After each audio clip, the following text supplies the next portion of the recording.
And thanks for staying with us here on the Joy News channel. This is The Pulse, but we're bringing you a breaking story that we have on this developing story about the former Minister for Sanitation, Cecilia Abena-Dapaah, as we are now confirming from our Joy News sources that the Office of the Special Prosecutor is now moving ahead to charge Cecilia Abena-Dapaah for not declaring her income. And we're getting details on that for you as presidential correspondent Elton Brobe is on that beat. Joining us in studio now with the story that we're learning of. Elton is just coming in and coming fast because many of us initially were of the view that the OSP was simply going after her because of this scandal that we know of regarding how she's kept and stashed a lot of money at home. Now that is fast changing because the Office of the Special Prosecutor is now going ahead to do something more. Give us the details. Let's start off with this fresh charge that the Office of the Special Prosecutor. Right, so Blazer, this is just coming in from, we have court documents. In fact, I'm going to share with you two court documents, one from the Office of the Special Prosecutor and then another one from Madam Cecilia Dapaah, the former Water and Sanitation Minister. So these are related matters. Remember that we're all warming up to the court case tomorrow because Madam Cecilia Dapaah lawyers, they filed a process in court asking for abridgment of time. The OSP went to court asking that the court allow it to continue to hold on to the seized cash and then for a confirmation. And we are aware that the original date for the movement of that motion would have been on the 18th of October. Now, this week on Monday, we heard from lawyers for Madam Cecilia Dapaah that they filed some process in court, hoping to move it tomorrow for abridgment of time, meaning that they want to bring the case forward. Now, there are two new developments on this matter. First is an application that has been filed in court, the High Court, by the Office of the Special Prosecutor, and this is the Republic versus Madam Cecilia Dapaah, and the charge sheet is count 1, statement of offense, failing to comply with a lawful demand on an authorized officer of the Office of the Special Prosecutor in the performance of his functions, contrary to Section 69(1) of the Office of the Special Prosecutor Act 2017. Now, let me read to you the facts of the case. According to the charge sheet that the OSP has filed in court, Madam Cecilia Abena-Dapaah, 68 years old, on August 2023 in Accra, in the Greater Accra region, and within the jurisdiction of this court, being a suspect under investigation for corruption and corruption-related offences, including using public office for profit in respect of suspected tainted large sum reportedly stolen from your residential premises, and this which was the initial case that we all know and about. Also retrieved from same by the Office of the Special Prosecutor without lawful excuse, failed within 30 days to comply with a notice to declare your property and income served on you by the Special Prosecutor on July 24th, 2023, under Regulation 21, and the regulation is provided here as follows. And so this is the case that has been filed in court. Indeed. And we know that the Office of the Special Prosecutor says it is doing this based on further assessment of the earlier case. Right.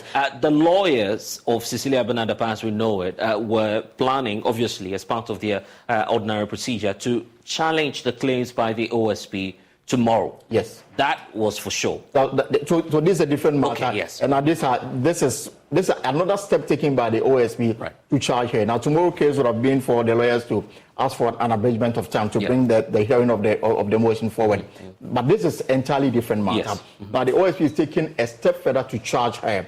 Now, let me just give you the facts to be adduced. Yes, we need that because that's critical. Initially, all the evidences were around how she sold some properties, how her dead brother's account was used, and of course the response from the lawyers that all of these is causing her untoward hardship. Her accounts had been frozen, but the OSP has further evidence and is adducing that in this fresh matter that's before court. So according to the OSP, the accused was until 22nd July 2023, the Minister for Sanitation and Water Resources. He's a suspect under investigation by the Office of the Special Prosecutor for corruption and corruption-related offences, including using public office for profit in respect of suspected tainted large sums reportedly stolen from a residential premises and also retrieved from same by the Office of the Special Prosecutor. The evidence, according to the OSP, will establish that on the 24th of July 2023, the Special Prosecutor, in the performance of his functions, served on the accused a notice to declare her property and income under Regulation 21, and the form is provided as an attachment. The accused, according to the OSP, was duly notified as per the statutory forms and by a cover letter under the seal of the Office of the Special Prosecutor and the seal mark of the Special Prosecutor that she was required by law to make the specified declaration and return same to the Office of the Special Prosecutor as per Form 12 of the first schedule of the legislative instrument within 30 days of service of her of notice. As at the close of business on the 5th of October 2023, the accused person, according to the OSP, had willfully failed without lawful excuse to return the duly completed statutory forms to the Office of the Special Prosecutor more than 30 days after the service of the notice and forms on her. The accused has been duly charged with the offense on the charge sheet. Okay, and again, let me run through quickly. The charge sheet. The charge sheet relates to her failure to declare her income and property within 30 days as specified by the OSP regulations. Let's try and get our viewers to have a simple breakdown of what's happening now, because for many who have followed this case, it's always been about the cash. The OSP now has a different argument, which you've just read to us. In simple terms, what's the summary of the OSP's demands? So again, the facts, according to OSP, that will be adduced in court. The claim is that the accused, the former Minister for Water and Sanitation, Madam Cecilia Abdul-Adapa, is under investigation by the office for corruption and corruption-related offences, including using public office for profit in respect of suspected tainted large sums of cash reportedly stolen from a residence and also retrieved same by the Office of the Special Prosecutor. Now, according to the office, the evidence will establish that on July 24, the Special Prosecutor, in the performance of his function, served on the accused a notice to declare her property and income under Regulation 21, of the legislative instrument. Now, the accused, according to the OSP, was duly notified as per the statutory forms and by a cover letter under the seal of the Office of the Special Prosecutor, and that she was required by law to make the specified declaration and return same to the Office of the Special Prosecutor as per Form 12 of the first schedule of LI 2374 within 30 days of the service on her of the notice. As at the close of business, according to the OSP, on October 5, 2023, the accused, the former Minister for Water and Sanitation, had willfully failed without lawful excuse to return the duly completed statutory forms to the Office of the Special Prosecutor more than 30 days after the service of the notice and the forms on her. And Elton, this is why we believe this is so important, because if you draw the link, the OSP complied with the earlier court directive, but then moved ahead to subsequently freeze the accounts of Madam Cecilia Abdul-Adapa again, and asking her to declare her income, right, would then provide a fair idea to the OSP to know what her source has been all this while. What we've managed to acquire within the period that you served as a public officer. Anyway, Elton, thanks for bringing us this. But yes, we need to talk about the second leg, which is very critical. The former Minister for Water has now gone to the Human Rights Court, which is on a separate development. Which is also on a separate development, and then is seeking to stop the OSP from continuing with the investigation that is currently ongoing. So lots of issues happening, and obviously all of these we need to break down. Let's bring in lawyer Martin Kpebu, who's also joining us this afternoon on a raft of issues that are just developing. In fact, as we speak, the Office of the Attorney General has also issued another document indicating why it's unable to prosecute names mentioned in the Professor Frimpong Boateng case. We'll get to all of that shortly, but Elton, just stay with me. Let's bring in lawyer Kpebu. Lawyer Martin Kpebu, the OSP now taking a more decisive action on Cecilia Abdul-Adapa. Well, some say it's just furtherance of what we've seen in the last few days, the need for her to declare her source of income. She's failed to do that, and the OSP is taking her on. Is that in line with lawful practice? Absolutely, Blessed. Absolutely, that's the law. Section 69 of the OSP Act Act 959, right? Says that if the OSP requires you to give information and you don't give it, then that constitutes an offense, right? So that is what the OSP has stood on in order to charge Madame Dapaah. So this one, simply put, is failure to provide information to the OSP. That's just the failure. So in time, we will see if there is evidence to charge her with the substantive offenses of corruption or corruption-related offenses. Those ones are separate. Yeah. Does it not seem as though the OSP is being overly fixated, if we could use that word, on Madame Cecilia Abena Dapaah? Here's one case being dealt with on monies relating to issues relating to the money that was stashed in a home. And then you have the OSP going ahead to trigger this action as well. Should that be described as some sort of fixation on her for reasons we are not able to explain now? No, blessed. I'm trying very hard to see if there's any reason for us to think there is a fixation and over fixation. But I'm not really seeing any. Look, on the contrary, I don't think we've done enough in terms of fighting corruption.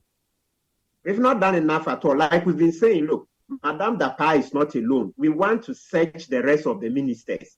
You think Madame Dapaah is alone? This money that we've seen in her home is just a tip of the iceberg. It's long been out there that, look, our ministers have lots of our Ghanaian taxpayers' money in their homes. It's long been there since last year. But I know professionals like us didn't want to, amplify those comments because you would be said that where is the evidence? Where is the evidence? Corruption is very difficult to fight. You won't find evidence lying around and about that you pick up and use against the, those involved. So sometimes it takes some proactive measures. So look, Madame Dapaah's case is just a tip of the iceberg. So every day that there's a new development in this case, it's also an opportunity for us to remind Mr. Kissi Agyabeng that he should search the rest of the ministers. He should search them. He will find more money. The same thing for the presidency. They are the people holding all the money. Why do you think we are suffering? It's because the money is in their pockets and in their homes. So I don't see the over-fixation or fixation simplicity. No, it's just the due process that Mr. Agyabeng is going into. And what do you call it? Let me pick the law.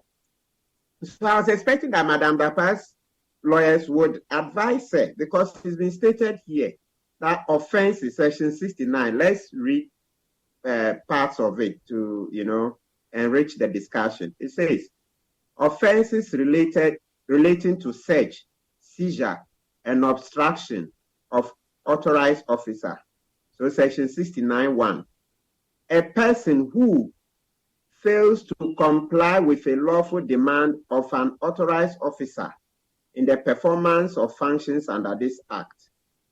Then B, fails to produce property declared to be seized under this act. Then C, conceals or attempt to conceal property liable to seizure under this act. Or D, furnishes information to an authorized officer which the person knows to be false, commits an offense and is liable on summary conviction to a fine of not less than 500 penalty units and not more than 1,000 penalty units, or to a term of imprisonment of not less than 2 years and not more than 4 years, or both. So these are offenses that have been created in order to make suspects and accused persons cooperate with OSP. And Madame Dapaah has not. This one is black and white. I see. Even as we speak, the lawyers of Madame Cecilia Abena Dapaah are also making another attempt to stop the exercise of the Office of the Special Prosecutor. That's also another developing issue attached to this decision by the OSP to charge Cecilia Abena Dapaah. Elton, break that down for us, then I can get the thoughts of lawyer Martin Pebu on that. So the latest we're also picking is that Madame Cecilia Abena Dapaah has also filed, through her lawyers, has filed, an application at the Human Rights Court, and he is seeking a declaration that the respondent, that's the Office of the Special Prosecutor, reseizure of the money initially seized from the applicant's home on 24th of July and refreezing of applicants' bank accounts respectively on the 5th of September is unfair, unreasonable, capricious, arbitrary, and ultra-virus. The respondent statutory powers under Act 595 relative to the constitutional provisions of Article 23 and 296 of the Constitution. Now also seeking an order for the respondent to release the money seized on the 5th of September to the applicant and to unfreeze her bank account. Also an order prohibiting the respondent, that's the Office of Special Prosecutor, from continuing the investigation of the applicant for corruption or corruption-related offences. Any such further or other orders as the Honourable High Court may deem it fit. Now, the applicant prays the court for the relief deposed, and these are the matters that I have just enumerated. So basically, the lawyers are asking that, first of all, the decision that the OSP took to refreeze, this account, because initially it was frozen, they went to court, the order was given, and now they are asking that order be enforced because the OSP carried out another freezing exercise again on these accounts. And then they want the monies also released to her. Yes, of course. I mean, the claim is that the OSP is relying on information arising from an unlawful arrest and search, and also on grounds already found by the High Court to be unsatisfactory, that the OSP has exercised its powers of seizure without a warrant, as the circumstances prevailing before the court ruling on the 31st of July 2023 remains the same, and respondent has failed to adduce any proof of intention on the part of the applicant to conceal, destroy, or dissipate the alleged tainted property.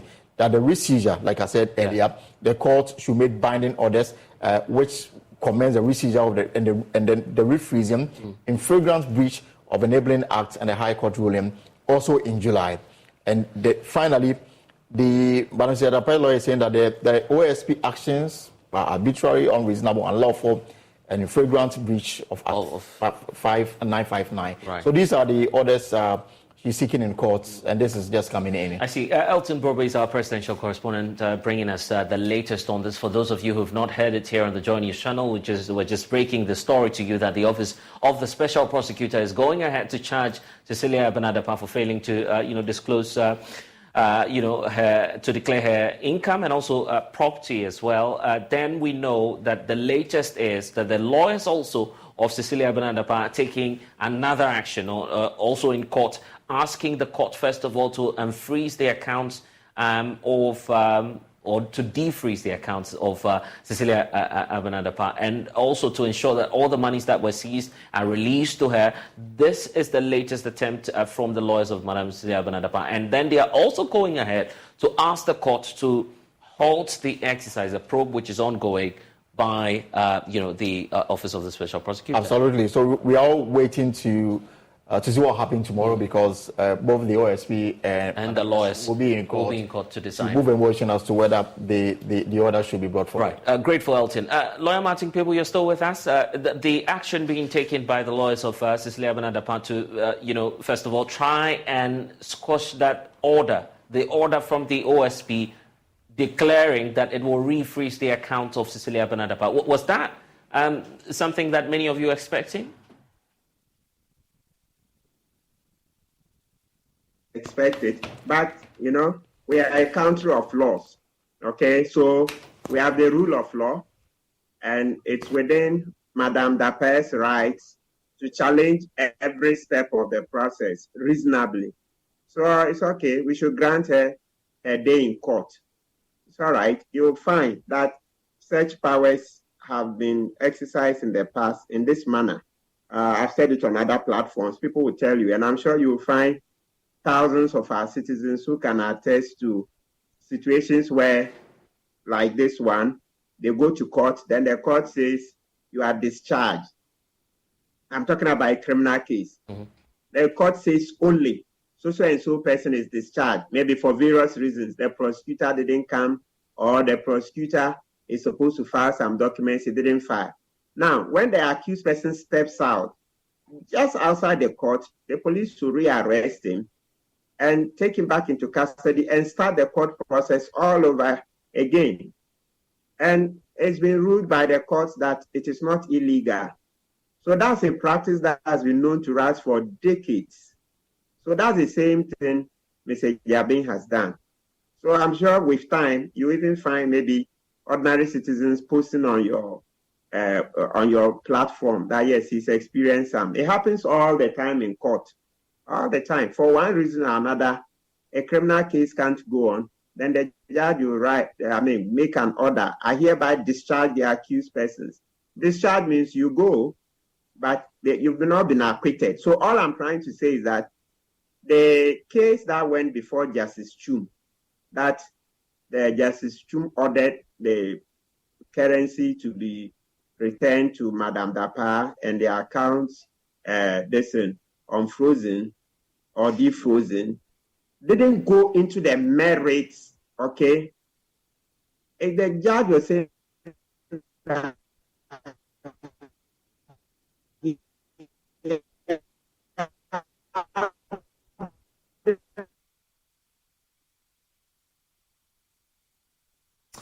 we seem to be having some challenges with the connection there. Lawyer Martin Peeble, if you're still with us, we lost you briefly on that point. Are you able to take that for us again? But for those of you who are joining us on the channel, the one you watch right and see right behind me is the one in hot waters as we speak. Cecilia Agbana-Dapaah, of course, being charged again by the Office of the Special Prosecutor in this breaking story that we're bringing to you on grounds that she's failed to declare her income and also property, as the Office of the Special Prosecutor is pointing out. Cecilia Agbana-Dapaah's law is also, on the other hand, going to court and asking the court, first of all, to defreeze the account, release stolen cash to her, and also restrain the Office of the Special Prosecutor from going ahead with any further prosecution. This is a developing matter, and we'll be bringing you some updates on that. But this afternoon as well, the Attorney General, Godfred Yeboah-Dame, is also revealing some shocking details to us that he's unable to recommend the prosecution of any person cited in the report on the alleged involvement of some government officials on the illegal mining activities, authored by Professor Frimpong Boateng, the former chairperson of the Inter-Ministerial Committee on Illegal Mining. Now, Professor Frimpong Boateng in recent times has been on a warpath with close relations to the president, including Gabi Asare-Otridako and other government officials, for claiming in an official report that they were the ones actively involved in illegal mining activities.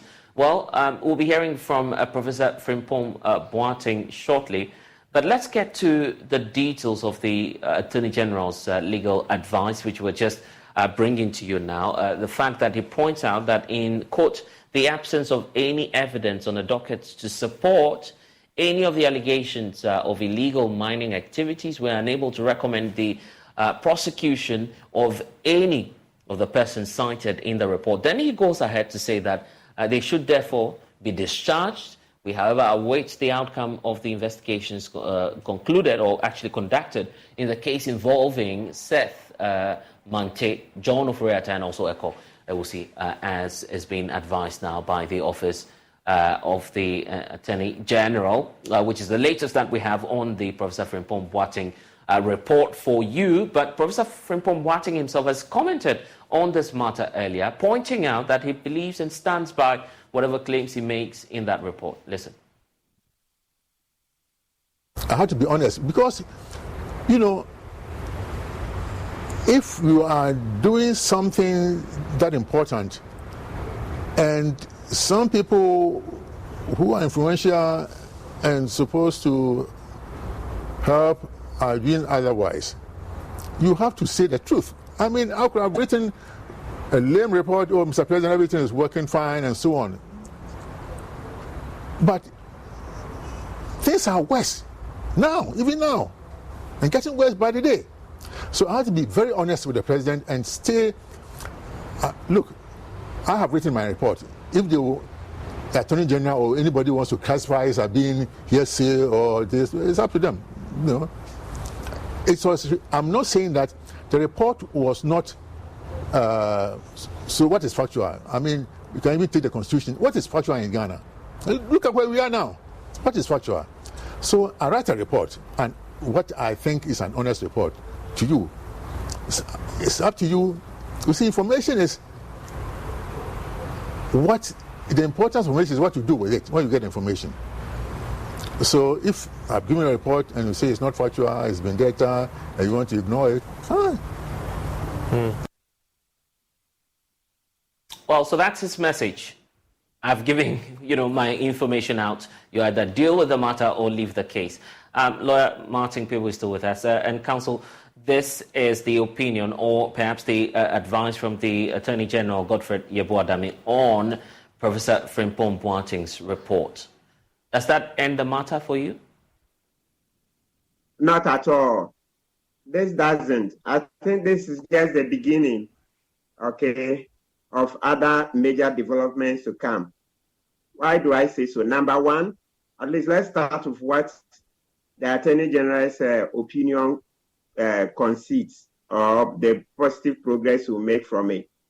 That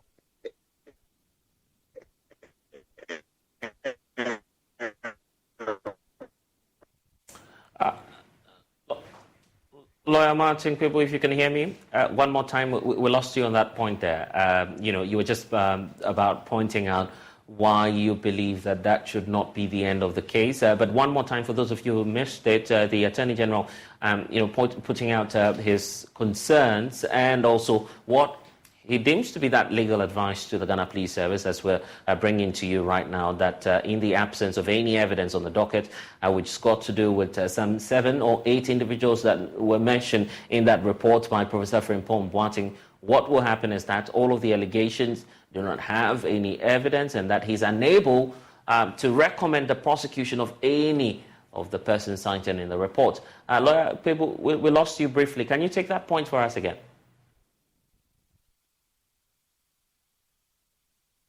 There's one case that will go forward against 3 people. That's a case against Seth Mante, John Ofori-Atta, that's the National Security Coordinator in the Central Region, and Eko Ewuzi, former Vice Chairperson of the NPP in the Central Region. So the report says the criminal case against them the investigation should continue, right? That is a case involving the excavators, in which Seth Mante says that he used to collect money between 50,000 and 55,000 per excavator, so that those who pay that money as bribes will have their excavators released. That money was paid to John Ofori-Atta, who is believed, that's the National Security Coordinator in the Central Region, who is believed to also always pay it over to Eko Ewuzi. So that side, that case, investigations will continue. And so for me, I'm happy about that. Good. Now, apart from that one, now let's come to the contentious part. Efo Kofi, I hope you don't mind me calling Efo Kofi, right? Now, what I'm interested in is this. The distraction to the forest. I can't agree with the Attorney General that there's no evidence.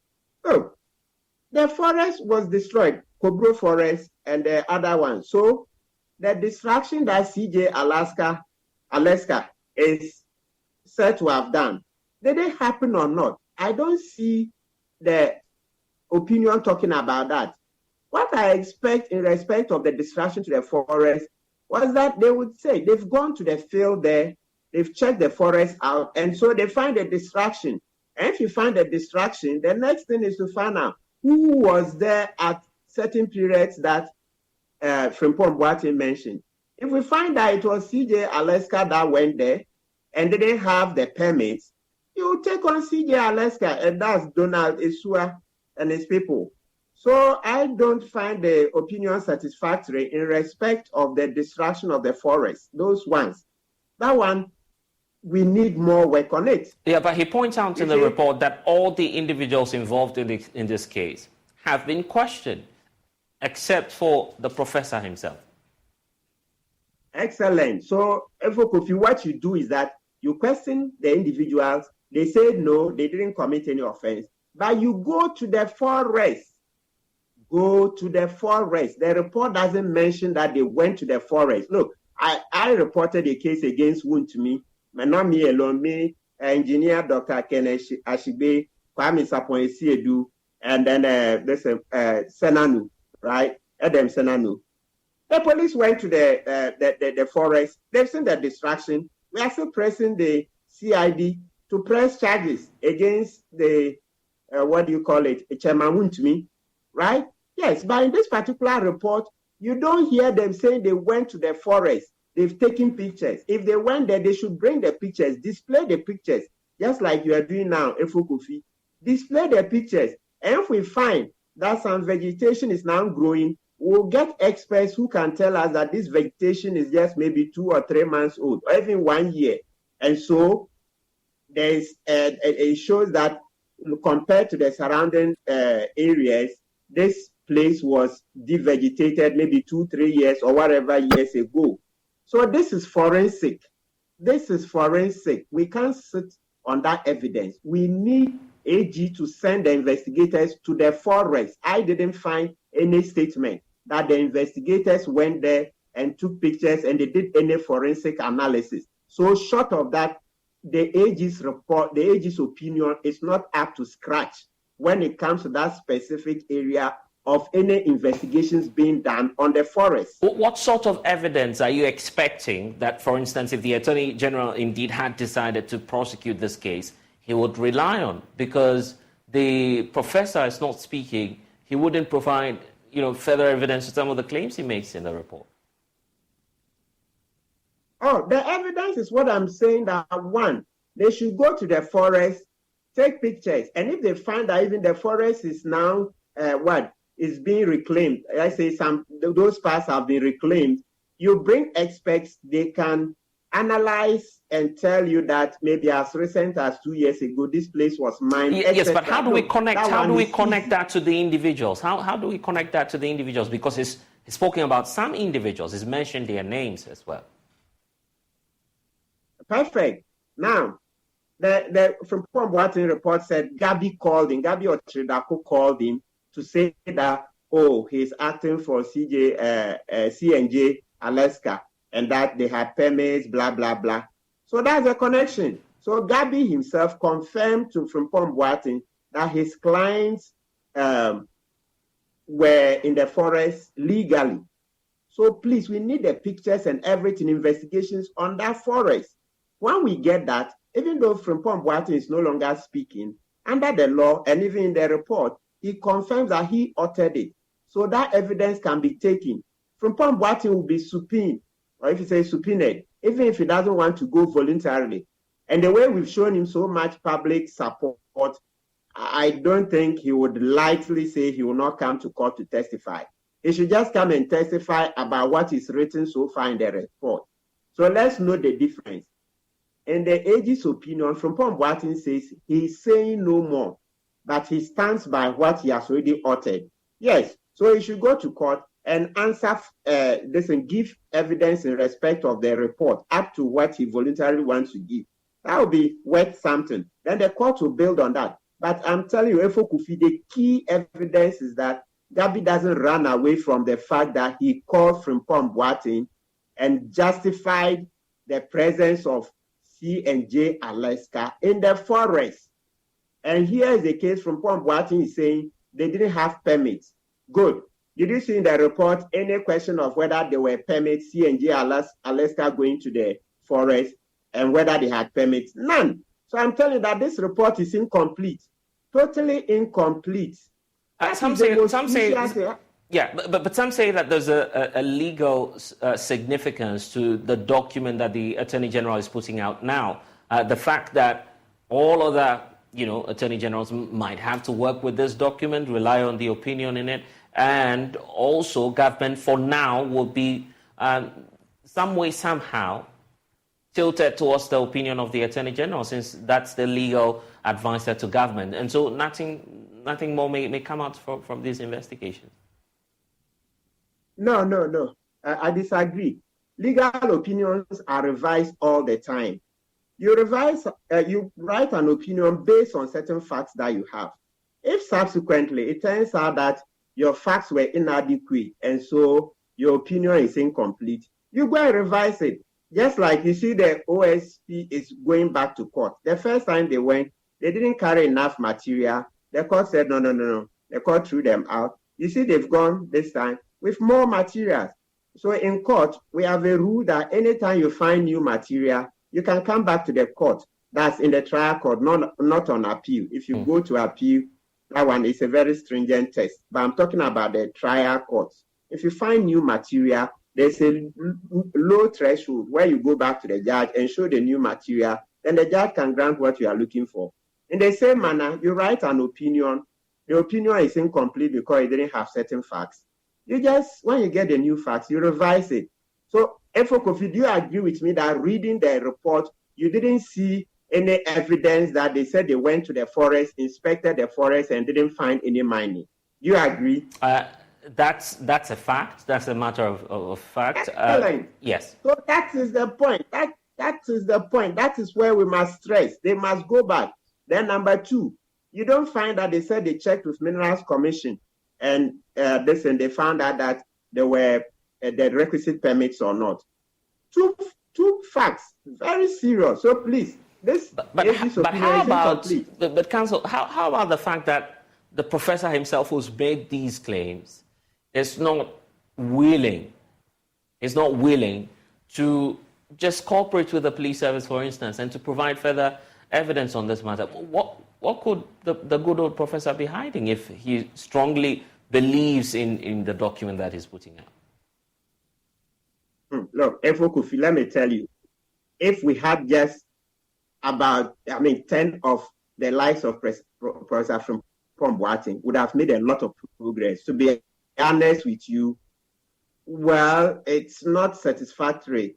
It's sad that he's not willing to move forward. But to be honest with you, I'm grateful for what he's done so far. I'm extremely grateful. If we would have public officers coming this far, all public officers who are sitting on rot, who are covering up for government appointees, political appointees, if only they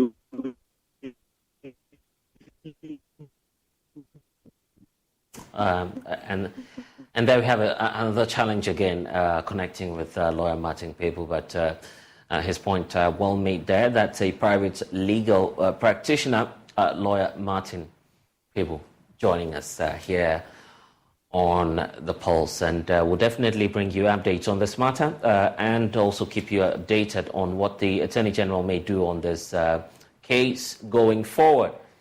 Let's focus now on the financial sector, because aggrieved customers of Gold Coast Fund Management are mounting pressure on the Ministry of Finance to begin the disbursement of their locked-up investments following the collapse of the Black Shield Fund Management in 2017. The group has picketed the Ministry of Finance today, accusing the Minister, Ken Ofori-Atta, of failing to authorize the disbursement of some monies for customers who have their investments impacted as a result of the financial sector cleanup. Charles Jami is the convener for the group.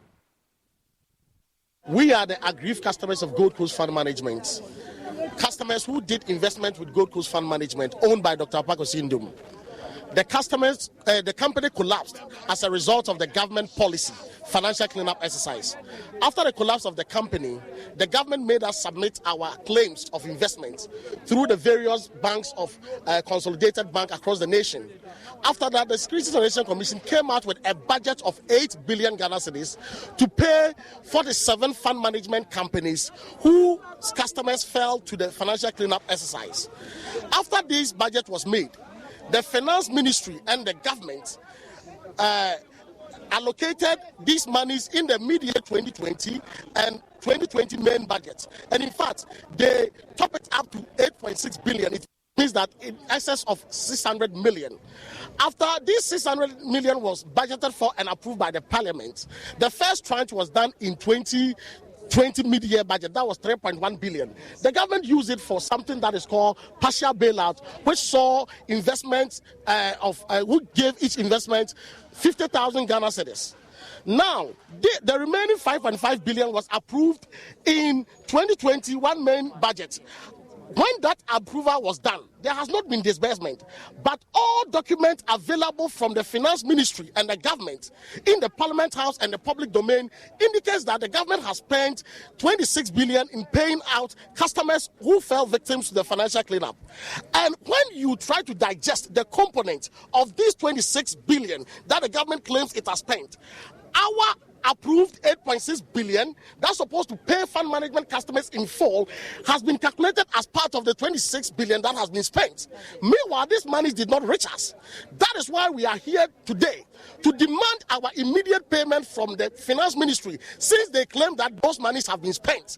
They have to give us the money right here, because they have created bank accounts for all these customers standing here across the various branches of the commercial banks, and therefore we expect them to advance money to the commercial banks for them to credit our accounts within these 48 hours that we are going to tarry here. Then we live here, because we don't expect the government and the finance ministry to be so insensitive as to the point as we have exposed them for their greediness of spending our monies without reaching us. Look at the ages of these people standing right here. They are above 60, 70, 80.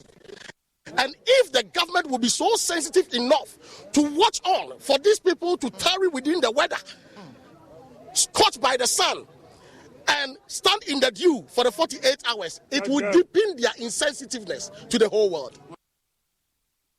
Aggrieved customers also shared their frustration and hardship they are going through as a result of this locked-up investment. After that, the Securities and Exchange Commission came out with a budget of 8 billion Ghana cedis to pay 47 fund management companies whose customers fell to the financial cleanup exercise. After this budget was made, the finance ministry and the government allocated these monies in the mid-year 2020 and 2020 main budget, and in fact they top it up to 8.6 billion. It means that in excess of 600 million.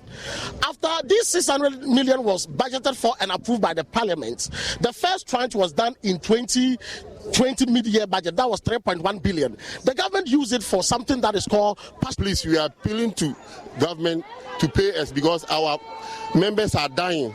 Me, for instance, I have to go through hardship. It's not easy. Very difficult. Very, very difficult, because I have to force my pension at 55, which I don't supposed to do that. I plan to enjoy life after working at the mines. So please, we are appealing to government to see to the finance minister release the remaining, the 5.7 billion that he's still with finance minister.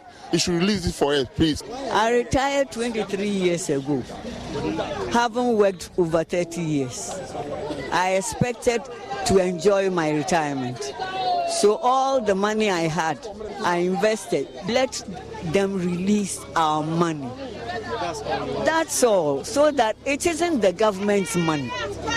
It is my money that I have worked and earned. So at least for them, the government, to see that some of us, those who were civil servants, how much were we being paid? So all that we had to invest to be able to earn something. The interest, at least we could enjoy. Interest, though, main principal. We have to go outside, beg. Sometimes maybe our friends, we call them that we don't have money, give us something little, even school fees, but we can't even pay. Now one exercise book is 10 cedi, first is 2 cedi. Why? One notebook is 50 cedi. Why? Just a notebook for a child who is in class 5. Why? Why? Even the school fees, but it should release the money. It should release the money. Also concerns there by the aggrieved customers of defunct Gold Coast Fund Management. We understand that a meeting subsequently was held amongst leadership and reps from the Finance Ministry. What's the update on that? Joining us now is Charles Nyame, convener of the group. He's joining us after that engagement. Charles, the hope is that after this engagement, at least the Finance Ministry will now be giving you some sense and hope as to when you'll get your funds released. Did you get that after the meeting today? In fact, there hasn't been any meeting between the customer leadership and the finance ministry. When we went there, we were engaged by a man who describes himself to be one of the directors at the Finance Ministry, requesting to have a meeting with us. Initially, we declined with the reason that we believe he has no capacity to take any informed decision to resolve our situation. Is it that you don't respect him? This is someone working on behalf of the finance ministry. We have reason to that. Because we have been at the Finance Ministry back in the year 2020 with a protest where we handed over a petition received by a Deputy Finance Minister with assurances to work on our requests. We never heard anything after that scene. So we believe that even at the level of Deputy Finance Minister receiving our petition with assurances that could not do anything about it, how much more a director whom we do not know his designation. You don't know if the finance minister is the one sending him. Wait. Yes. So, upon second thought, we realized that if we refuse to meet them, they may come into the media to try and do propaganda that, we wanted to engage them, the ministry wanted to engage them, but they were not forthcoming. So, we decided to meet with them. They ushered us into a reception where business was ongoing there. When they ushered us into that reception, we sat there for over 40 minutes. But within that period, we had people coming in and out that reception who were over 100, and sometimes they may be in tens. And so we were wondering that is this the place that we are going to hold the meeting? We asked them. They said we asked one person, yes, but we sat there for over 40 minutes. No one attended to us. Not even the director? No one attended to us. Meanwhile, the meeting was called at their instance. We didn't call for the meeting. Right. So before you call us for a meeting, we came there with genuine concern. You should be ready to engage us. So we realized that the one calling the meeting has no capacity to address any issue. That is why the person is roaming up and down without being able to tell us anything. Right. So after the 45 minutes, we decided to walk out. So we walked out of the place. And nothing went on. We were called in, but no one attended to us for the past 40 minutes that we spent at that. Okay, for the benefit of those who may have lost track of, your concerns, how did it all start, especially for, those who are customers of this defunct Gold Coast firm? Thank you very much. You see, Gold Coast Fund Management was a company who was in existence for 25 years. Before the financial cleanup exercise, a policy by the Nana Akufo-Addo government, which sought to address malfeasance within our financial sector. We have no problem the government collapsing the business or whatever, because it preluded with assurances that it is being done to protect our deposits and our investments. So the company was collapsed. Customers were asked by the government to submit our claims of investment to various consolidated banks across the nation. We did that. After the validation, the Securities and Exchange Commission, which is the regulator, came out with a budget of 8 billion that could pay all 47 fund management customers, 47 fund management companies' customers who fell to the financial cleanup exercise, which Gold Coast Fund Management is one of them. But Gold Coast Fund Management, when you look at the total number of these 47 fund management customers, companies' customers, Gold Coast stands about 90% of the total number, and investment portfolio to withstand over 90% of the investment portfolio. Really? Yes. So you're more than any other group that we've heard. If you put all of them together, they stand. What's the number looking like? The Gold Coast Fund Management, initially after the validation and everything, our number was put in the range of 140,000. 140,000 customers over. And as I speak to you, there are Gold Coast Fund Management customers who couldn't get the opportunity to be validated. So there are extra number which could not go through the validation. If we add that to that, it will be more than that, 140,000. So when the budget budget was made, that is 8 billion by the Securities and Exchange Commission, that dedicated to tackling some that can pay all of us. Yes. The government and the Finance Ministry made allocation of this budget into the mid-year 2020 budget and 2021 main budget in two tranches. Right. In mid-year 2020 budget, they budgeted for 3.1 billion, and the Parliament approved it. When the Parliament approved it, that was in July 2020. In the November 2020 the approved 3.1 billion was used to do something called partial bailout. Partial bailout in the sense that part of the money has been approved and we are going to pay it to the customers, which they capped the amount to 50,000. It means that those who have investment not beyond 50,000, all of them were paid off. But those who investment was beyond 50,000 got only 50,000. Okay. And waiting for the remaining to be approved by Parliament House for their full payment. Have you done, have you reconciled the figures? At least it might bring down the number from 140,000 as we are looking at to a much more Yes, it has brought the number down. Right now we are left with, according to the figures of the data, we are left with 61,000. Okay. As Gold Coast out of the 140,000 that's left dealing with. Yes. Okay. Good. So these 61,000 people have investment beyond 50,000 citizens. Good. And even among the 61,000, there are some who couldn't even got the partial bailout. Okay. They have their issues. So in the year 2020 main budget, the amount of 5.5 billion was sent to the Parliament House to be approved for our full payment. Right. And they approved it. So it means that when you put the 3.1 billion together with 5.5 billion, the money was approved in excess of 600 million because it was 8.6 billion in totality. Right. When this approval was made, we have never seen any disbursement from the 2021 coming. But when you look at documents from the Finance Ministry, at the Parliament, and even at the public domain, the Finance Ministry and the government is claiming that they have used 26 billion to clean up the financial sector. This 26 billion, yes. When you look at the components that comes together to form the 23 billion, our 8.6 parliamentary approved bailout is contained in this document. It's contained. Have you made attempts to ask the Finance Ministry for clarity on this? Because probably they were referring to another set of compensations that were done. Please, when you look at the 2021 year budget, paragraph 86, yes. 87, and 88, it is spelled there categorically that this 5.5 billion is being sought to pay us in full. Gold Coast Fund Management name is mentioned categorically. First Bank name was mentioned categorically, and other fund management name, that these monies will complete the cleanup and truly you say it would have sorted out your concerns. Yes.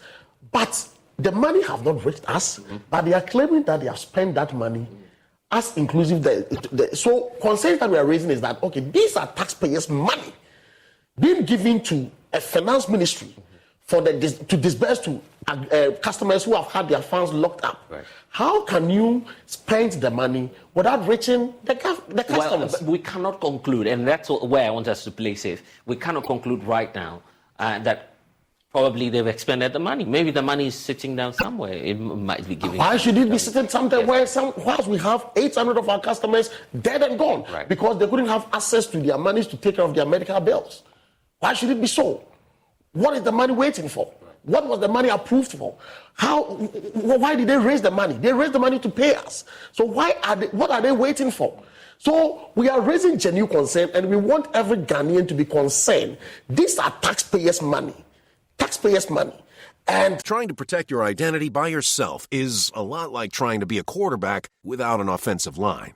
LifeLock alerts you to blindside threats you may miss on your own, even if you're monitoring your credit. If a threat happens to get through, a dedicated U.S.-based restoration specialist is there to help. Join now and save up to 25% your first year at LifeLock.com/aware. That's LifeLock.com/aware to save 25%. LifeLock. Identity theft protection starts here. Wendy's new breakfast 2 for $3 Biggie Bundles let you create your own delicious combo. Choose from a sausage biscuit, egg and cheese biscuit, small seasoned potatoes, and a medium hot coffee. But it's obvious which combo's the best. Sausage biscuit and small seasoned potatoes. Well, maybe it's the fresh cracked egg and cheese biscuit with a medium hot coffee. Or 2 savory sausage biscuits. Whichever you pick, you can't go wrong. Choose wisely. Choose Wendy's new 2 for $3 Biggie Bundles. Limited time only. U.S. price and participation may vary. Not valid in a combo. Single item at regular price. A finance ministry cannot expend it without accounting for it. I'm, in fact, touched by the story of the old lady we saw in the picture. That it does suggest that many of your members are reeling under, Yes, the you see, effect of this. Yes. How bad is the situation? Very bad. Very bad. You see, our group is in such a way that over 80% of our members are above 80 years, or so let me say 70 years. Right. They are old people, okay, who did this investment after their Knowing retirement, that they may get something else. so that they were dependent on the monthly proceeds that came out of this comes out of this investment. For 5 years now, most of them, they were funding their medical bills and whatever with this. Since it is not coming, most of them cannot pay for their medical bills and they have to die. We have businessmen and women who have their company collapse. We have a businessman who have in the tune of $10 million in this. $10 million. I'm telling you. $10 million. I'm telling you. Not Ghana cedis. No, dollars. And we have people who have an amount of, let me say, $1 million, even 1 million Ghana cedis, 2 million. They are all businessmen and now they are crippled. So how can you run economy by crippling your businessmen and women? Interesting. Well, what's the next line of action? At least today you are the finance ministry. You say that there was no favorable outcome. Are you going back there? What's next for your group? Oh, this protest is 48 hours continuous. We are sleeping there for the next 48 hours. With that old ladies that the old. So your people are still there? They are there. And from here, I'm going back there. We are going to sleep there. And you see, they are so insensitive to the point that they don't care. They don't care. They don't care. And if we have a nation who could sit down and make sure that and mismanage an amount of, let me say, over 60 billion to go waste, and will not be concerned about a situation that you could use an amount of, let's say, 5 billion to sort out over 100,000 people. And I'm sorry for the kind of leadership that we have in this country. Are you hoping to meet the finance minister on this? He's the one that we are looking for. Oh, so he's the only one you want to meet now? Yes, because the document that is out there, he has signed to it that he has spent that amount. And in the components includes our remaining balance. And we want him to explain to us how he spent the money and how he's going to manage to pay us. But the concern too is that, well, sleeping there might not be healthy for the people who are there. How about making use of other avenues you have in the law? There's the right to information law. There are other channels of going to court. Have you tried some of these avenues just to seek answers? If it is not in Ghana, why should a bill that has been approved by the Parliament House, money is being raised, why should we go through this legal process? It has been 5 years now. We don't have even money to go through to consult the service of a legal practitioner. We don't have that money. These people, they are going through a lot of unhealthy situations in their homes. Some of them even funding 1 square meal a day is difficult for them. So it's better they come out there to show their frustration to the government and the whole world for them to release the money than to stay in their homes and die. If there's an appeal, probably to the authorities who are watching us now, what would that collective message be to the authorities that be? Okay, thank you. I hope some of them or most of them are watching us by now. For the sake of humanity, I'm pleading with them that for the sake of humanity and the lives of these old men and women who need to enjoy a little bit in their pension life, they should release the money. They should release the money. Because it is not good to treat your fellow human beings. You see, they should tell me how many of them will be happy if their monthly salary will be locked up for only 5 months. How would they survive? They should tell us. How would they survive? Confiscating people money for over 5 years. This is a deadly situation. People are dying. And for humanity's sake, they should just do something about it. Well, Charles, we can only hope for better days. We wait to see if there'll be a response from the Finance Ministry on this. But, of course, we'll keep monitoring your activities at the Finance Ministry and see if there'll be some answers. Thank you for spending some time Thank you with us. Charles Nyame is the convener for the aggrieved customers of defunct Gold Coast Fund Management. You're watching The Pulse. When we return, we'll bring you some more stories. Please stay.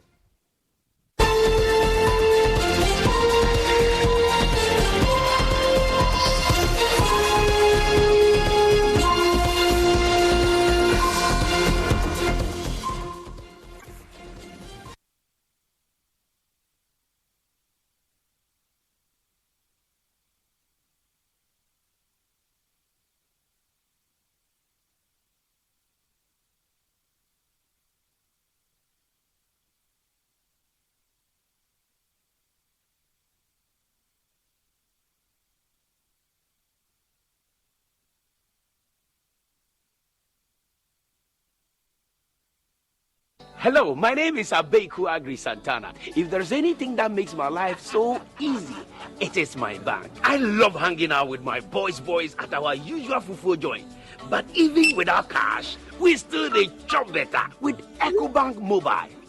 No matter the time of day, my bank helps me stay in touch with my beautiful wife whenever she's away. And when my beautiful wife is in town, she never misses out on her favorite TV shows because I'm able to pay up all my TV subscriptions from the comfort of my mobile phone. Whenever she has to get groceries too, my bank makes it cashless and convenient. And the part my wife loves the most is when my bank makes it possible and easy for her to shop from any part of the world without moving.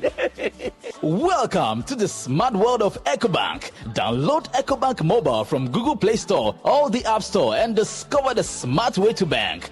EcoBank, the Pan-African Bank.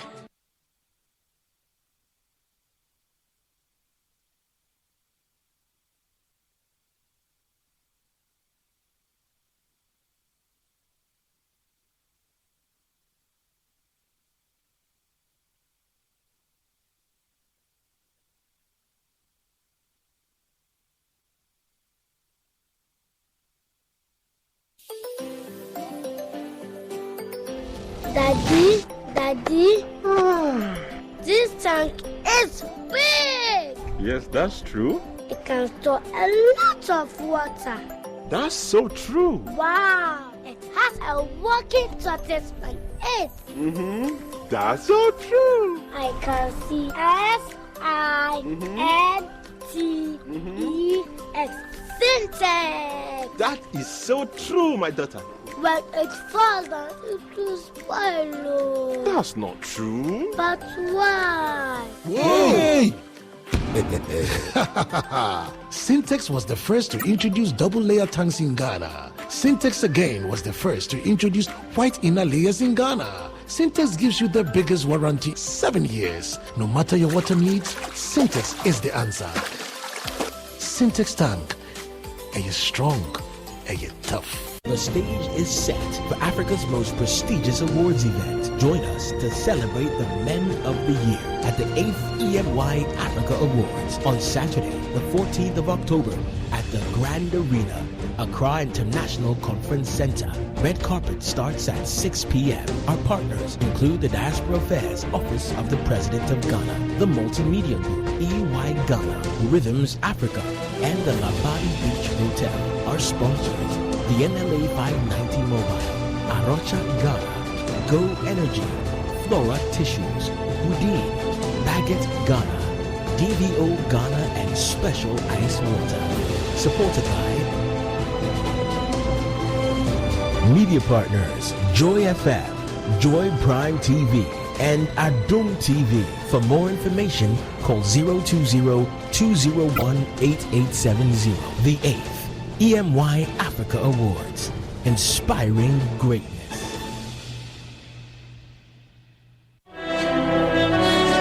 It's time to mark your calendar for our annual alumni homecoming and the grand celebration of UPSA's 58th anniversary as we gather under the theme, The Global Impact of Professionals in Business. Program lineup for the celebration are as follows. Friday, 27th October 2023, ignite the night with a bonfire and drama performances with old school dressing, variety of entertainment at 7 p.m. Saturday, 28th October, get your adrenaline pumping with alumni fun games. Current students will contribute to a noble cause with blood donation starting at 7 a.m. Tuesday, 31st October, mentorship sessions at 2 p.m. All activities will take place right on the UPSA campus where it all began. For more information, visit our website at www.upsaglobalalumni.com or contact the UPSA Alumni Office on 0243-288-579 or Room 19 Central Administration. UPSA, scholarship with professionalism.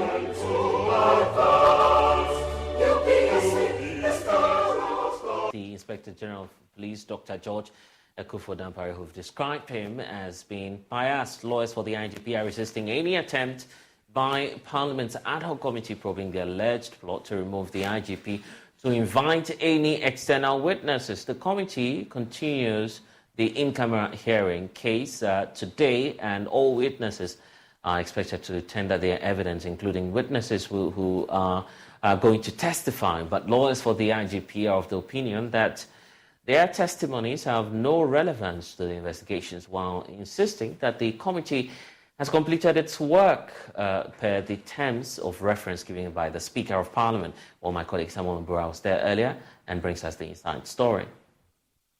The investigation into the alleged plot to remove the IGP has revealed intriguing revelations from the witnesses who have testified during the public hearings. Chief Daniel Bugri-Nabu, the central figure behind the tape, has shared his motivations and the story behind the recording. Senior police officers, COP Alex Mensah retired, and Superintendent George Asare have also given their testimonies and requested an in-camera hearing to provide further details of their allegations. Even National Security Minister Albert Kandapaa was invited and shared findings but declined to submit documents as evidence, citing national security concerns. It's an interim report, but he will not share it with us because if you care to know, it's a national security document. It's not declassified, and in terms of law and the constitution, there's no way we share it with that. The committee took a substantial break to review and analyze the evidence presented to it. It resumes today for a comprehensive in-camera hearing.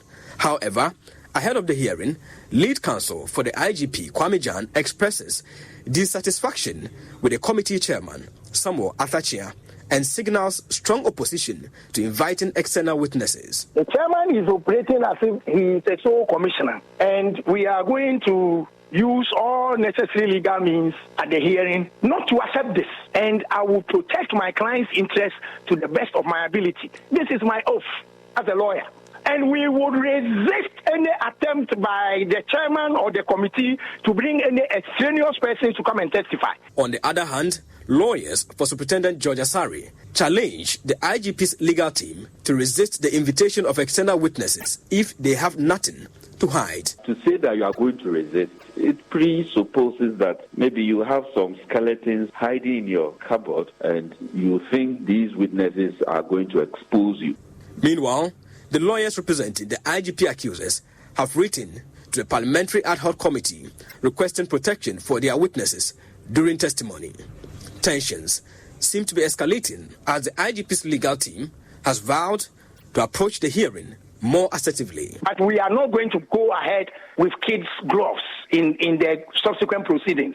We will not. Are you ready for a showdown? I won't say showdown. This one will be a show up. Showdown has been abused and battered. Expectations are higher for the in-camera hearing scheduled for 5 consecutive days and expected to conclude on 10th October, and it is anticipated to bring closure to the ongoing investigations. Samuel Mbura, Joy News.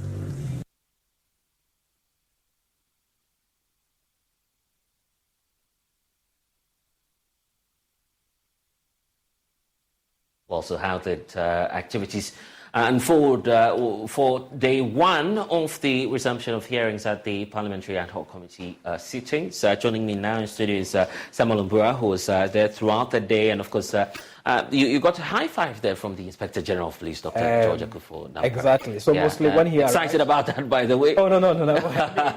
Mostly when he arrives, he gets some level of morale from his people, and that's what he was doing. They line up. They salute him, they exchange pleasantries before he moves in. So from day one that he appeared before the committee, that's what his used to doing. Former members. So it's not actually a new thing that happened or that has happened today. Okay.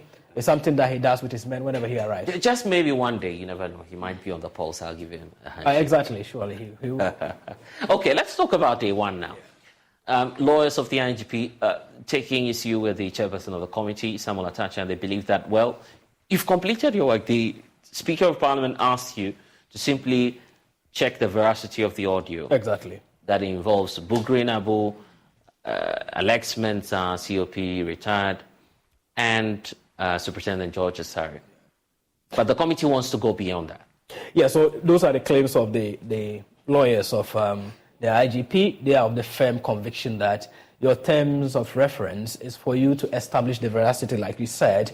You have been able to do that. You've been able to unveil the faces behind the leaked tape. So why don't you go ahead and write your report to Parliament, what you have uncovered so far. So they think that extending it to other witnesses is more than less putting the entire Ghana Police Service to trial. Yes. So why don't you limit it there and then get the evidence that they have presented, scrutinize it, and based on that, that will inform your decision going forward in presenting your report and recommendations. And that is why they think that the comments, one of the sittings, I think the last sittings before this in-camera hearing, the chairman of the committee said that it has come to their realization, he used the word that what was presented to the committee was doctored. It was based on that ground that lawyer Kwame Jan said those comments are prejudicial because they have not all had the benefit to listen to a new tape. So how can you conclude that the tape currently before the committee is a doctored one? In spite of that, the IGP still appeared before the committee today.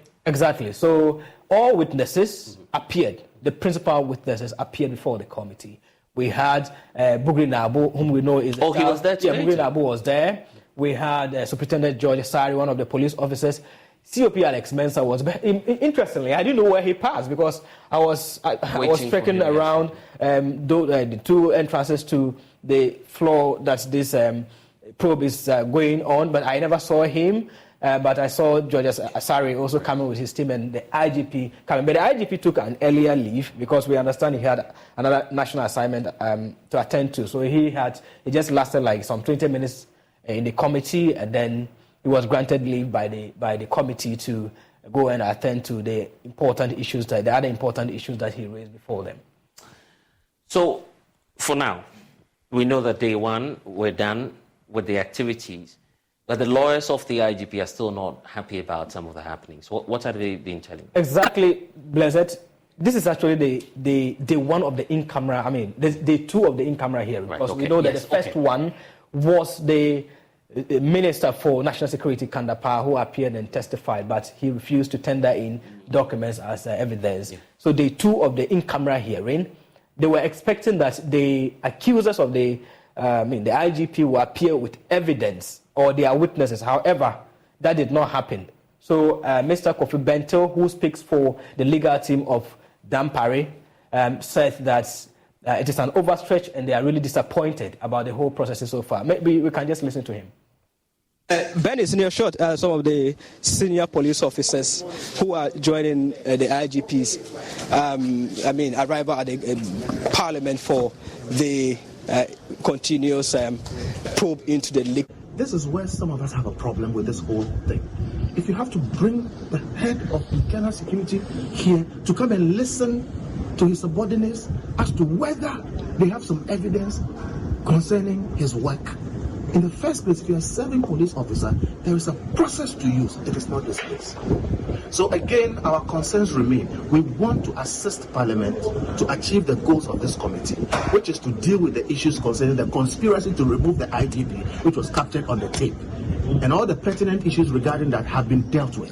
For purpose of clarity, is it a fact that the committee chairman blocked the POMAP members from accompanying the IGP? I wouldn't say he blocked them. This was a hearing in camera.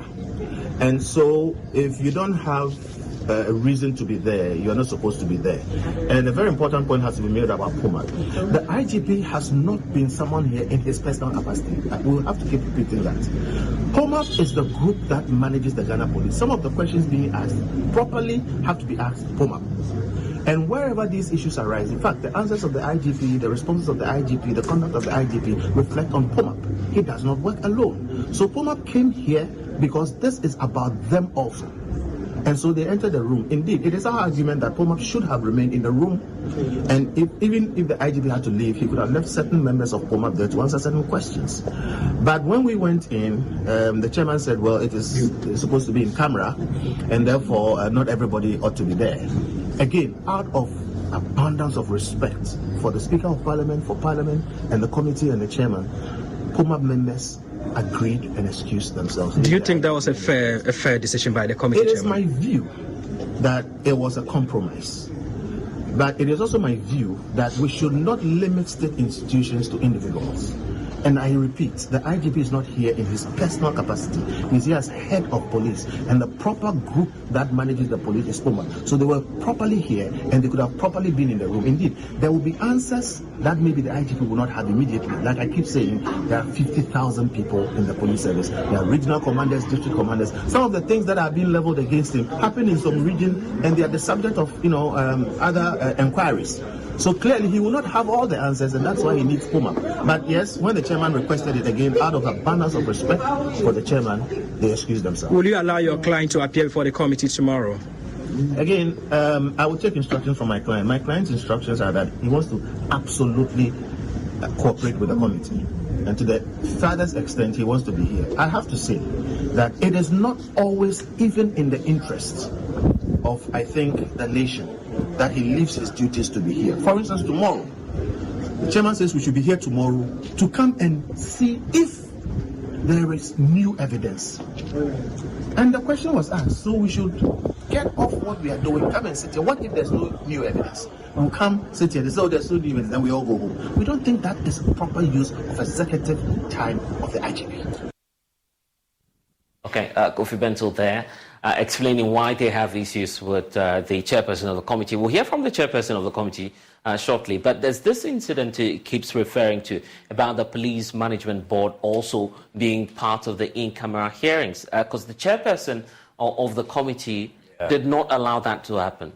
Explain to us. So it is not only the board members of, the police that were not allowed. Right.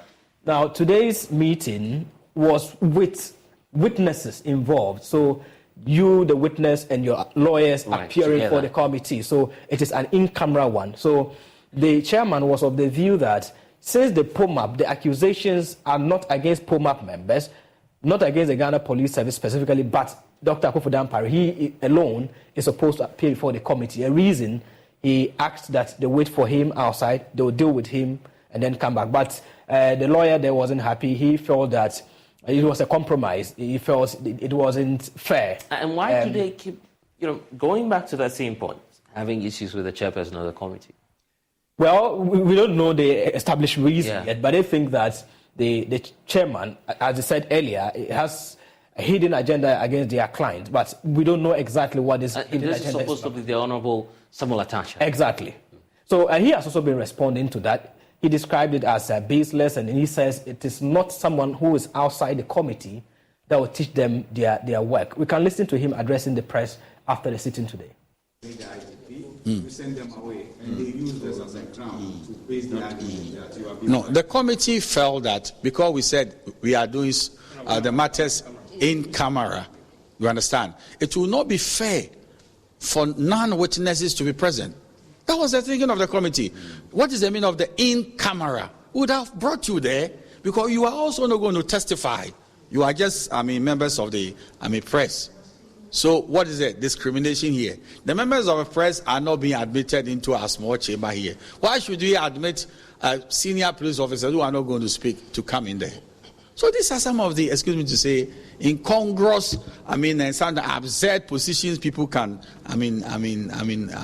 say and get away with it. Yeah. Chairman, let's talk about witnesses. One, Vice President Asare to be the committee will make a determination as to whether the intended witnesses and what they want to say bear relevance to our remit. If not, and then we are on a wild goose chase, but that's not our remit. If we are not careful to, some people who want to settle personal scores with the RGP will use this platform to do so.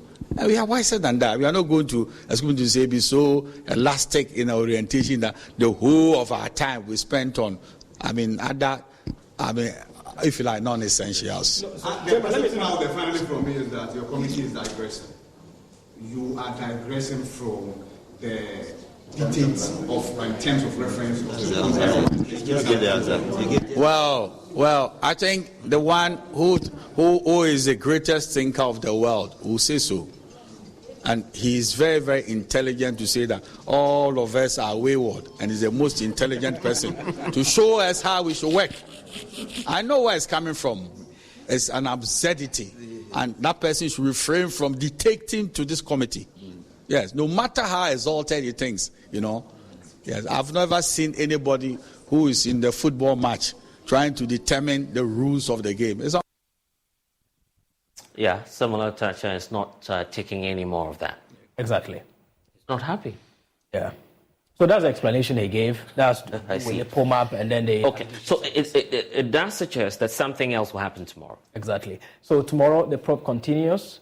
As you heard, the lawyer for the IGP, Kofi Bento, the committee chairman has asked that they should come tomorrow, all of them, to respond to any possible evidence that will be brought by the witnesses. So we are not certain as to what will happen tomorrow, but all witnesses are supposed to appear before the committee. My colleague Samuel Mbura getting us the latest on this parliamentary ad hoc committee seatings. Will definitely update you and give you the latest tomorrow.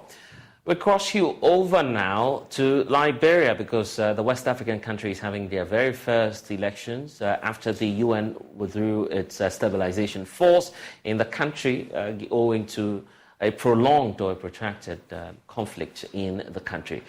Will Liberia pass the test after today's elections? Let's get more on how the exercise has fared so far with polling almost closing. Nana Aljima is with the foreign desk here at Joy News and is joining us live from Monrovia. Nana, what can you report? And first of all, what's your assessment of, election day?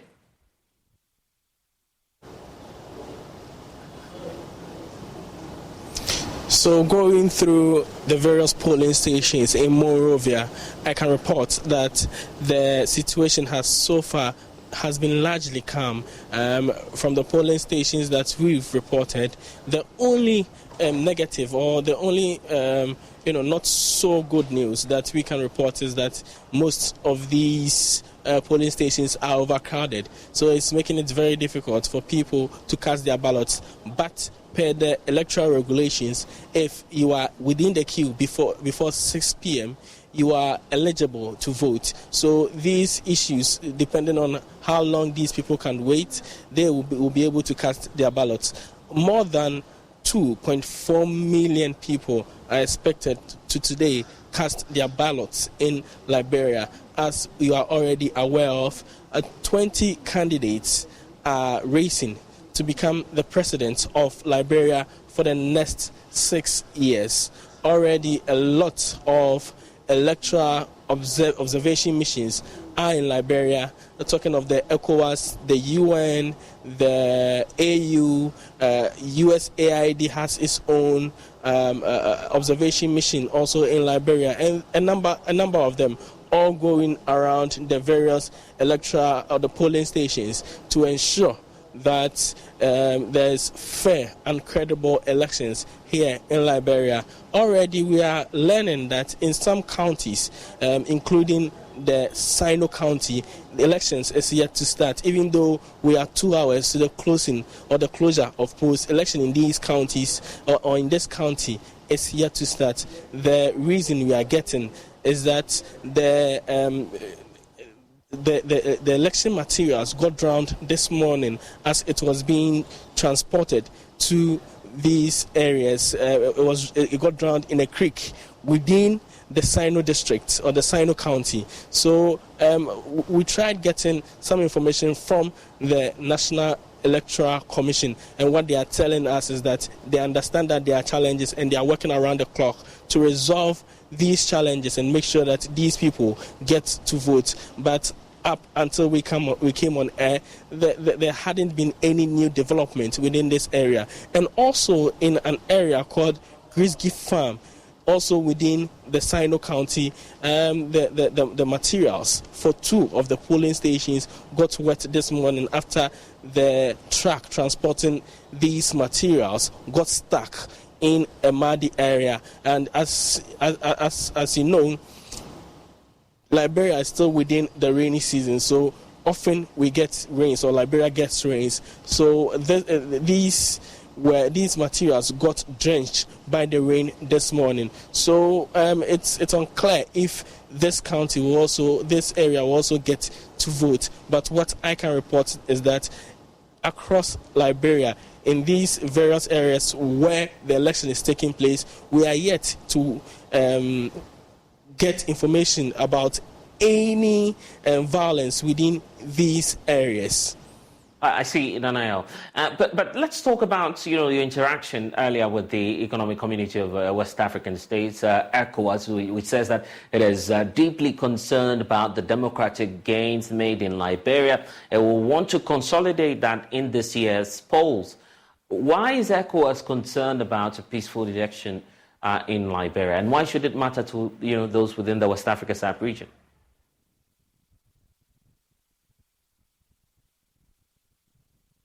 We are all aware of what is happening in the West African states. That is the overthrow of democratically elected governments. So for this reason, ECOWAS believe that it's about time that they use this election as a test case to prove that democracy is the only way out of the situation that we have here in Africa, especially West Africa, to be precise. So they want Liberia to also send a strong signal to other West African countries that democracy is the option. Now, this is the fourth time that Liberia is having election after the civil war, and the people of Liberia gradually are getting to understand democracy and are getting to show or participate actively in democracy. So they would want this message to also sink in the people of Liberia. That is why they are devoting a lot of logistics and also human resource to ensure that this polls remains credible and also it's violent free. So ECOWAS remains on the grounds. This morning, ECOWAS have been to some of the polling stations and also some situation rooms within Monrovia that's set up by other observation missions. For instance, we have the Fly Group, which is made up of young people in Liberia. They have their own situation room. This morning, ECOWAS was there. And they also went to others that are dotted within the city of Monrovia. And they've been picking information from all of these observation missions within Liberia. So ECOWAS also has its own observation mission, and I understand that in very few minutes, ECOWAS will be briefing the media on what they've been able to gather in these counties as well. So ECOWAS is demonstrating a lot of interest in this particular election here in Liberia. Indeed, Nanael Jamal, keep monitoring that for us. We're also delighted to be hearing of how peaceful the exercise has been so far. Nanael Jamal reporting from Monrovia. We'll get you updates here on your election headquarters. And you're watching the polls here on the Joy News channel. More on the Liberian elections on Connect Africa later on this channel at 6 p.m. Exactly. You want to be on the Joy News channel. We'll bring you a 360 degree coverage of all the actions that are happening right now in Liberia. And we've got more coming your way in a jiffy. Please stay with us. We'll be right back. This is The Pulse.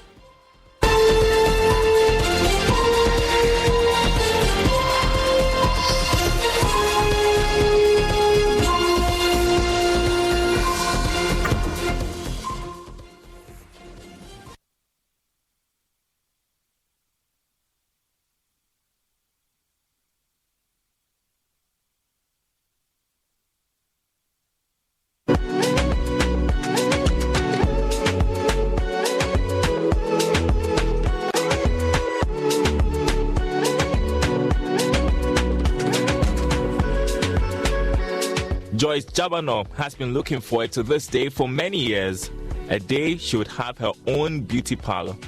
Though she had a good career in banking, she wanted to do what she loves most. And then this. I realized that I was having little time for the family because I wake up very early, leave the kids at home, come back very late. So by the time I come back home, they will be asleep and I will not have enough time for them. Joyce is blessed with the gift of making people look good. And while she worked at the bank, she would make her colleagues up. Because I was doing it for them at the office, so they recommended me to their friends and their relatives. And I realized that most people come back again. When Joyce took the decision to start Red Apple Looks, she wanted to be different. She was determined to change Ghana's beauty industry norms. Red Apple Looks on the Joy Business Van this Wednesday on TV, radio, online and on ground, powered by Joy Business and supported by EcoBank, the Pan-African Bank, and MTN. What are we doing today?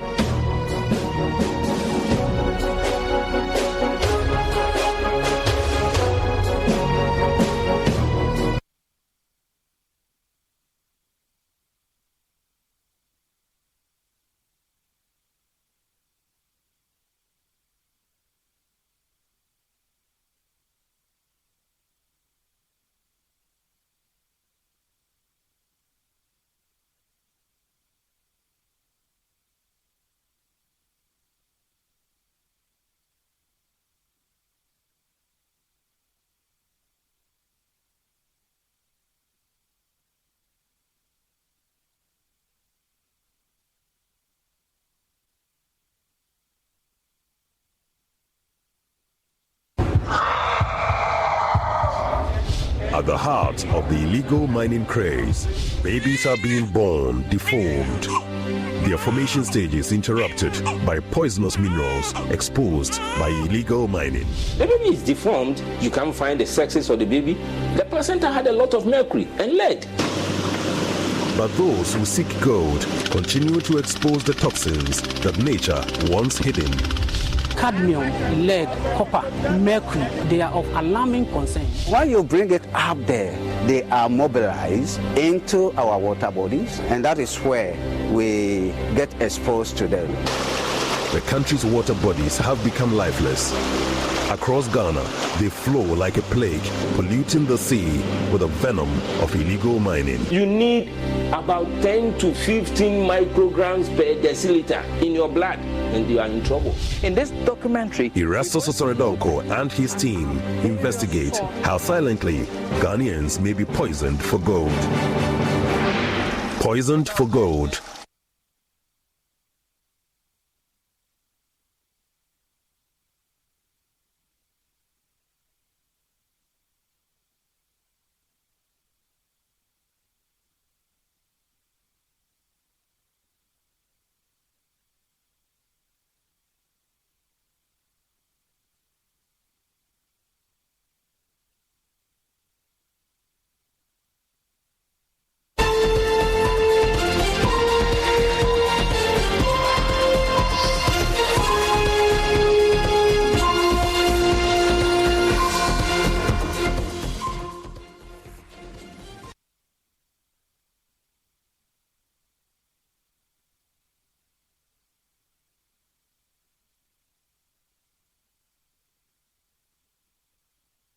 Well, she's just 21 years old, and Melsa Efia Anochwa has chosen to work instead of furthering her education for now, so she can help her younger siblings get educated. This selfless act has seen her venture into a male-dominated workspace, which is not only challenging her to keep being better, but also inspired to help others.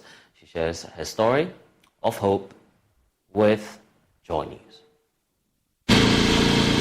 She's had to put on hold pursuing her education. The aspiring journalist Melsa Efia Anochwa is now hungry to make money because she has siblings to take care of. I wanted to become a journalist. A journalist? Yes, please. And so do you still have that ambition, or you've just parked it somewhere? I still have it, but I parked it because there was no financial support. I lost my dad when I completed SHS. There was no financial support, so I had to stop work and support my mom to take care of my other siblings. And me being the eldest, I think it is a duty for me to help and support the family whenever and however I can. Right after completing senior high school, she ventured into finding jobs, and she's done quite a lot. I want to work hard, get money, because I don't want to be dependent on anybody or become a burden or a liability for anybody. So I want to work hard, make ends meet for myself, and also get something to support the family. Her hard work and customer service earned her a spot from one good company to another. this time go-go wash. I didn't know much about the car detailing and how everything about the car is. But when I got into the company and I saw how everything is, I really like the job, and I'm not considering. Do you hear that? That's the sound of holiday joy at the Home Depot, where you can find everything you need to get ready for the holiday season, like all new festive outdoor decor. Spread more joy this season with bigger, bolder, and brighter inflatables from the Home Depot, like our exclusive new 8-foot animated Santa and reindeer inflatable for just $149, available in-store and online. Get holiday ready right now at the Home Depot. How doers get more done. I'm going to school now. I want to learn more and become perfect before I go to school. Even if I won't go back to the company, I can do something on my own. Melsa, trained by her employer to fill a new role of an administrative executive and how to effectively wash vehicles, is now a trainer of other employees. When it comes to work, we do our work. After work, then we talk. But when it comes to work, it's seriousness. Because we give the customers time, sometimes 45 minutes. So I don't want a situation whereby maybe an hour or an hour and 30 minutes, then the customer will come and we are still on the work. Melsa shares her daily routine. All I know is that the car wash, you go there, they wash your car, but I didn't know they do this vacuum and everything. But when I joined and I saw how everything is like, we do the vacuum with steam engine and everything, and I've learned everything, and so far I like the job.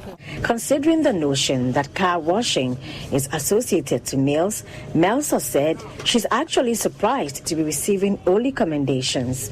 When I started, it got to a time when I go to some of the customers and we are doing the car wash for them. They will be like, why are you the only girl with guys, and why are you doing this kind of work? I don't feel bad, I don't feel embarrassed, but I am happy because it's like you are exceptional, and you are the only girl working with guys. So I even encourage some of the girls to come and do it, but whenever they come and they just leave, I don't know. They feel it is a very hard-working, a very difficult job.